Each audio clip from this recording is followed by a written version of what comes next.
시황의 해설자들 오늘 시장 분석은 IBK 투자증권 영업부 박근영 부장님과 함께하겠습니다. 부장님 어서 오십시오. 네, 안녕하세요. 오늘 주제는요. 엔비디아에 대한 기대감들이 워낙 지금 크고 또 사실은 실적 발표를 앞두고 있는 상황에서 어제 같은 경우 급등하지 않았습니까? 그 영향은 우리 시장에 나타나고 있는데 과연 이 훈풍이 얼마나 불 것인가가 주제인데요.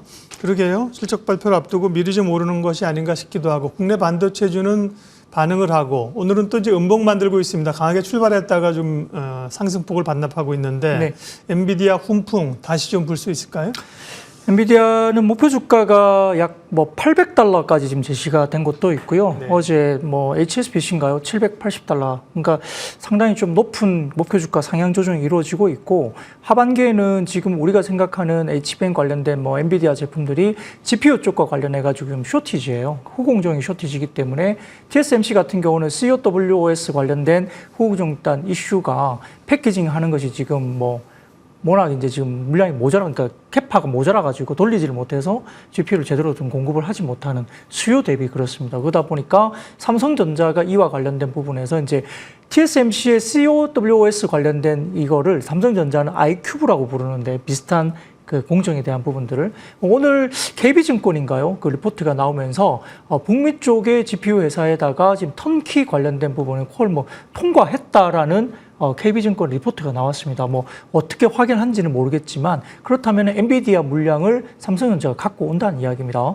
시장에서는 만약에 갖고 오게 되면 엔비디아 물량이 약 10% 정도를 가져올 수 있다라고 이야기를 하는 것 같고요. 그래서 전반적으로 반도체 자체는 최근에 중소형주들은 꽤 많이 먼저 좀 선제적으로 올랐습니다. 한미 반도체뿐만 아니라 유진테크라든지 두산 테스나 등등을 포함해서 일부 이제 이야기가 됐던 이수 페타시스 등도 마찬가지고 HBM과 관련된 종목들은 엔비디아 관련된 중소형들이 미리 이제 선제적으로 좀 올라왔고 실적 발표를 앞두고 다소 좀 기대감이 너무 높은 편이긴 해요. 그러니까 웬만큼 엄청나게 좋지 않으면 이게 대해서는 미리 좀 선제적으로 반영했다는 점에서는 조금 쉬어갈 수는 있습니다. 다만 엔비디아가 어떤 이야기를 중간에 할 것이냐가 굉장히 중요하고요. 그 과정에서는 상반기까지는 지금 SK 하이닉스의 HBM 관련된 쪽이 집중을 받는다면 4분기 이후부터는 삼성전자 쪽의 HBM이 집중 조명을 받을 수 있습니다. AMD 쪽으로는 지금 엔비디아 향 SK 하이닉스가 지금 납품하고 있는 물량에 삼성전자가 4분기 이후에 납품할 물량은 약 2.4배 정도가 물량으로 봐서는 엄청나게 더 많은 물량을 또 나간다고 그러고 네. 또 엔비디아 쪽으로도 지금 일부 물량을 만약에 콜을 통과했다 이렇게 확인이 된다고 한다면 승인이 났다고 본다면 10% 정도를 또 엔비디아 걸 갖고 오기 때문에 삼성전자 밸류체인과 관련된 쪽에 후공정 패키징 쪽이 상당히 중요할 것 같고 2.5D 어드밴스 패키징 관련된 쪽과 관련해서는 상당히 좀 주목을 받을 수밖에 없기 때문에 아까 말씀드렸듯이 상반기 쪽은 SK 하이닉스 밸류체인의 패키징 쪽, 하반기에는 삼성전자 쪽 밸류체인의 패키징 쪽 관련된 쪽을 보셔야 되는 약간의 차별성을 두시고 보시면 좋을 것 같습니다. 네, 반도체에 관한 전략 말씀해 주셨고요.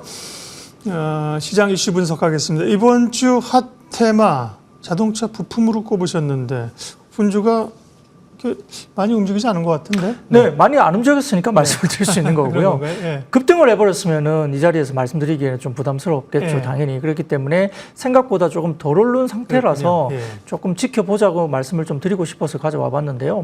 지금 좋죠. 지금 에코프로나 이런 것들 지금 말씀드리면 상당히 좀 열광을 하시겠지만은 하도 많은 사람들이 이야기를 하기 때문에 네. 저까지 에코프로 이야기를 할 필요는 없을 것 같고요. 그런 게 아니라 부품주는 사실 최근에 많이 빠졌습니다. 그죠? 네, 그렇죠. 그렇기 때문에 조금 지켜볼 필요가 있는데, 물론 이제 단기적으로 급등을 막 하고, 급등락 변동성이 좋으면서 네. 올라간다 이런 것은 아닐 수도 있겠지만은, 업황에 대한 변곡점은 분명히 있는 상태입니다. 실질적으로 지금 현대차가 인도 쪽에 텔레가온 공장을 인수하면서 내연기관차 모델을 이전하고, 아마 인도 쪽에 현재 첸나이 공장에서 20만 대 정도 캐파를 확보하면서 전기차를 생산할 계획으로 이제 이야기되고 있습니다. 이미 코로나 EV를 생산하고 있지만은 높은 가격이랑 판매 대수가 월 100만 대 미만에 그치고 있는 상황이고요. 실질적으로 2024년 말에 현대차가 테슬라보다 아마 한 1년 정도 앞당겨서 인도 시장에서 이제 전기차를 만들 것으로 봅니다. 아마 2분기 전기 자동차 중소부품사들의 매출이 조금 기대치보다 못 미치는 아쉬운 물건 이제 나왔는데요. 미국과 인도 공장의 생산 둔화 영향 때문에 그러하다 보이지만 하반기 이후부터는 결국은 캐파에 대한 이슈가 나오면서 물량 증가가 결국 이제 이야기가 되고 있기 때문에 하반기 내년을 본다면 아마 자동차 완성차의 물량 증가에 부품사들의 수혜를 충분히 받을 수 있습니다. 아마 이제 인도 시장 같은 경우는 중국 업체들 진입이 제한되어 있죠. BYD 같은 경우도 좀 중국 정부가 거부하면서 이제 인도 쪽에 진출을 하지 못했고요. 그리고 현대차 같은 경우는 인도의 100만 대 생산 체제로 이번에 바뀌게 됩니다. 아마 연간 13만 대 그리고 엔진 공장 16만 대 정도 텔레가온 공장 인수가 된 거기 때문에 그런데요. 결국 지금 2022년 기준으로 봤을 때는 인도의 전기차 관련된 침투율은 1%에 불과합니다. 지금 미국 시장도 개화 시장이라고 보는데 7% 정도 되거든요. 물론 이제 중국 같은 경우는 30% 중반 정도까지 전기차가 이미 침투되어 있지만 인도 같은 경우는 전기차 침투율이 1%에 불과하고요. 지금 작년 말 기준으로 봤을 때는 5만 대가 채 안 되는 전기차가 인도에 굴러다니고 있다 볼 수 있습니다. 그러다 보니까 지금 타타라는 회사가 점유율이 86%이고 나머지 3위 정도가 현대기아인데 뭐 큰 의미는 없습니다. 근데 이 부분에서 지금은 전기차가 결국은 2030년도까지는 지금 5만 대 정도밖에 안 되는 전기차 시장이 1,000만 대 수준으로 이제 성장해 가겠죠. 그래서 전기차 시장은 약 300만 대 정도 목표를 하고 있고요. 지금 인도 자동차 시장은 약 3위 정도 시장으로 지금 이야기가 되는 상황입니다. 여기에 따라서 전반적으로 인도 쪽에 중국 업체 진입이 제한된 상태에서 테슬라 쪽의 밸류 체인도 지금 상당히 주목을 받을 수밖에 없고 테슬라는 인도 쪽에 아마 팩토리를 지을 것으로 보이기 때문에 아까 말씀드렸던 중국 업체가 거기 못 들어가고 그다음에 현지 조달을 하지 않으면 테슬라도 가격을 맞추기가 어렵고 이런 부분이 있기 때문에 현대 기아 부품사도 큐의 증가가 인도에서 나오고 그다음에 테슬라가 1년 정도 뒤에 전기차를 만들면서 테슬라 쪽에 전기차 밸류 체인으로 이미 들어간 한국 부품사들이 결국은 이쪽에서 증가되는 아마 수주를 좀 받을 가능성이 높다 볼 수 있습니다. 종목으로 봐서는 부품사 중에 현대모비스 이게 BSA 시스템 쪽으로 들어갈 수 있겠고요. 화신 같은 경우는 쉐시나 배터리 케이스 그리고 SL 같은 경우는 램프나 BMS 쪽 그리고 성우하이텍은 배터리 케이스와 차체 그리고 대원광업은 스프링이라든지 구동모터 코어 이런 것들로 아마 부품사들이 들어갈 수 있기 때문에 조금 호흡이 길 수는 있겠지만은 하반기 이후 내년에 물량 증가를 본다면 부품사들의 실적 증가는 충분히 보일 수 있는 구간이다 볼 수 있겠습니다. 7월 초에 성우하이텍, 화신 부품주들이 뭐 엄청나게 강했습니다. 근데 그 올라간 거 지금 이제 다 상승분을 반납했는데요. 현대기아차가 이제 부품사들에게 전기차 부품 좀 줄이라고 얘기했다는 보도, 네, 뭐 이런 영향들이 있어서 빠진 것 같은데요. 눈여겨볼 하다고 말씀하셨고요. 관련된 뉴스가 하나 있는데요. 미국 정부가 중국의 신장 지역에서 강제 노동에 의해서 만들어진 제품의 수입 검사를 강화한다. 네. 그게 그전에는 뭐 태양광, 폴리실리콘 이런 거였잖아요. 네. 이게 뭐 보면 최근에 자동차 부품, 타이어, 철강 이런 쪽으로 확산이 된다고 해서 자동차 부품 쪽도 미국의 수급이 좀 어렵다. 미국 내 자동차 부품 업체들에게는 부담이 된다는 얘기인데 국내 자동차 부품 업체들에게는 그럼 이 뉴스가 수혜인가요? 결국 지금 어제 같은 경우에 이 뉴스가 나왔었거든요. 네. 근데 이 뉴스에 반응한 것은 2차 전지 쪽이에요. 예. 오히려. 왜냐하면은 지금 말씀하셨듯이 미국 정부가 중국 신장 지역의 강제 노동 관련된 수입 그 제품 검사를 전기차 배터리 등의 자동차 부품으로 확대하는. 그러니까 자동차 부품도 거기에 포함되어 있지만 조금 그러니까 결국은 근데 배터리는 어차피 지금 못 들어가고 있는 거 아닌가? 뭐 그렇게도 네. 하지만 네. 뭔가 이제 좀 자꾸 억제를 하고 있고 우리가 이제 계속적으로 우회적인 중국 업체들의 배터리 뭐 소재나 셀의 진출을 계속적으로 경계를 해왔죠. 뭐 그 부분들이 노이즈가 됐음에도 불구하고 리튬이온 배터리나 타이어, 알루미늄, 강철 등의 자동차 부품에 대한 미국 관세국 관련된 관세국경 보호국 이게 CBP라는 곳이 있는데 그쪽에서 압류가 계속 늘어나고 있다. 그러니까 중국 제품을 압류를 하는데 그 사이에 리튬이온 배터리가 있는 거죠. 그렇기 때문에 소재 관련해서도 결국은 약간의 불확실성을 좀 해소할 수 있고 우리가 한국 업체가 결국 거기서 이제 어느 정도 독점화를 가지고 있는 부분에 대해서 좀 더 강화되는 모습이 보입니다. 그래서 어제 포함해서 전반적으로 2차전지 소재 양극재가 굉장히 좋았거든요. 주가가 오늘도 물론 좋지만 테슬라가 급등했기 때문에 그러기도 하고요. 또 결국은 또 이제 2차전지 이야기를 드리는데 결국 2차전지 가격에 대한 뭐 주가의 급등은 이겁니다. 7월 달에 지금 양극재 수출이 엄청나게 좋았습니다.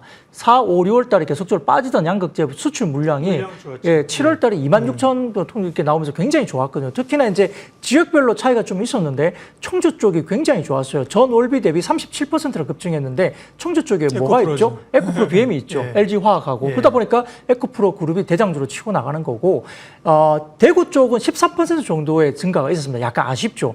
3분기에 테슬라가 조금 이제 물량을 줄이겠다 이야기했기 때문에 LNF는 조금 아쉬운 증가폭이 나왔습니다. 그러다 보니까 LNF보다는 에코프로 쪽에 집중이 되고 있고 7월에 월별 수치로 봐서는 역대 최고치가 나왔거든요. 그러다 보니까 에코프로 쪽에 결국은 집중될 수 있고 결국 이제 이쪽도 에코프로가 이제 대장주였기 때문에 더더군다나 이번 지표가 상당히 좋았고요.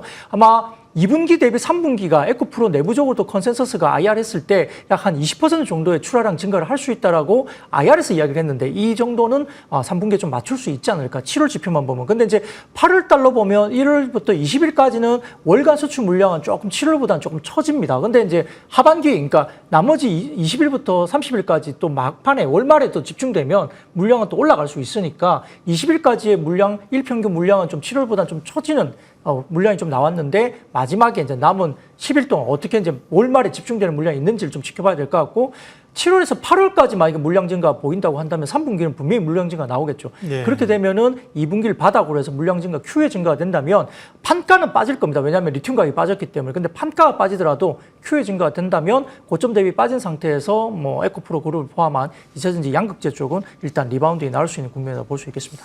미국이 중국의 신장 지역에 이제 강제 노동, 결국은 중국이 견제하는 거죠. 관련해서는 자동차 부품보다는 2차 전지 쪽의 영향을 또 말씀을 많이 하셨고요. 마지막으로 오늘 주목해야 될 박근영 부장님 보시는 섹터는 어디입니까?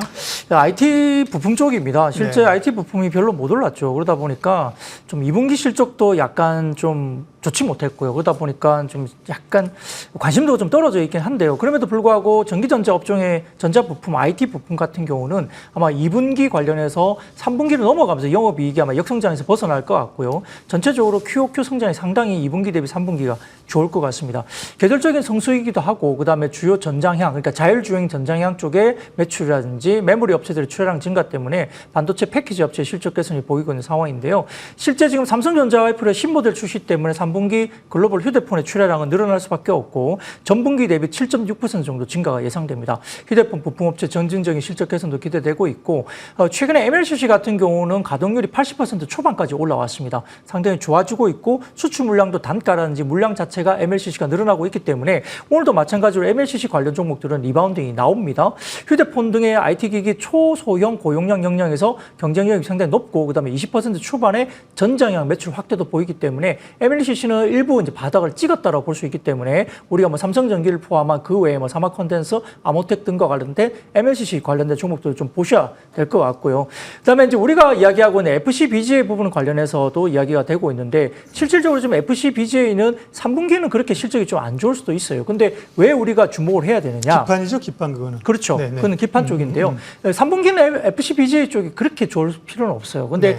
그게 왜 중요하냐면 상당히 좀 중요한 변곡점이 있다 볼 수 있습니다. 왜냐하면 엔비디아발 AI 분과 이야기된 첨단 패키지 기술과 FC-BGA에 관심이 커질 수밖에 없는데 아까 말씀드렸듯이 엔비디아 같은 경우는 GPU가 TSMC의 COWOS 관련된 패키지 기술로 제작되죠. 이게 이제 Chip on Wafer on Substrate 패키지 기술인데 A100이라든지 그다음에 H100 칩은 각각 TSMC의 7나노, 4나노 공정에 의존을 합니다.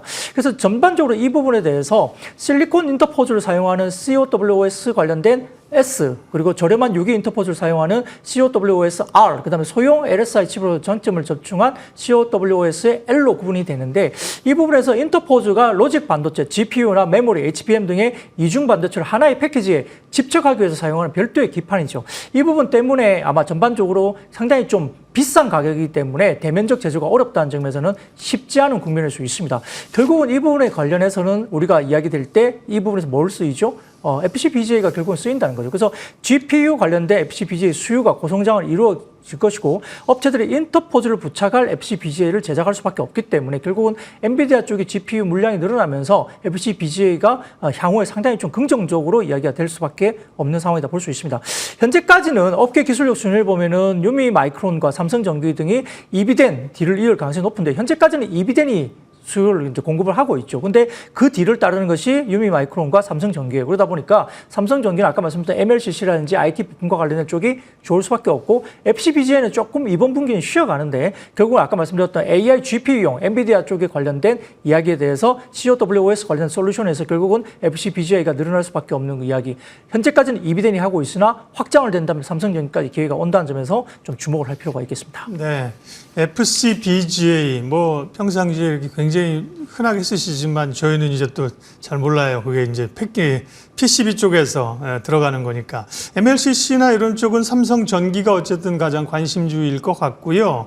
그러면 PCB 가운데 지금 말씀하신 FCBGA 관련된 업체들은 대표적인 기업들은 어디가 있습니까? 네. 결국 뭐 삼성전기를 보시는 게 제일 좋고요. 그다음에 이제 다른 쪽도 좋을 수는 있는데 뭐 우리가 PCB 업체 중에 지금 움직이는 종목은 이수페타시스하고 대덕전자 정도로 이제 보는 거거든요. 근데 삼성전기가 FCBGA를 합니다. 그래서 근데 이제 삼성전기는 순수 FCBGA만 하는 게 아니죠. IT 부품, 뭐 스마트폰 부품이나 전장용, 그다음에 아까 말씀드렸던 MLCC 등등을 많이 하기 때문에 또 이제 시가총액이 크다 보니까 움직임이 좀 더들기도 하지만 FCBGA 관련된 부분들에 대해서 그리고 MLCC의 바닥론 그리고 IT가 결국은 스마트폰이 3분기에 어쨌든 신제품이 나오면서 애플까지 들어가면서 전반적으로 흐름이 좋다는 점에서는 삼성전기도 눈여겨볼 만하고요. 그리고 FCBGA 쪽은 아까 말씀드렸던 뭐 우리가 HBM과 관련된 부분이기 때문에 관련주들을 좀 보시고 대덕전자나 이수페타시 이런 종목들이 왜 움직이는지 결국 아까 말씀드렸던 패키징 쪽에 FCBGA를 쓸 수밖에 없어요. 인터포즈가 들어가려면 결국은 FCBGA 기판이 필요하다고 보시면 될 것 같습니다.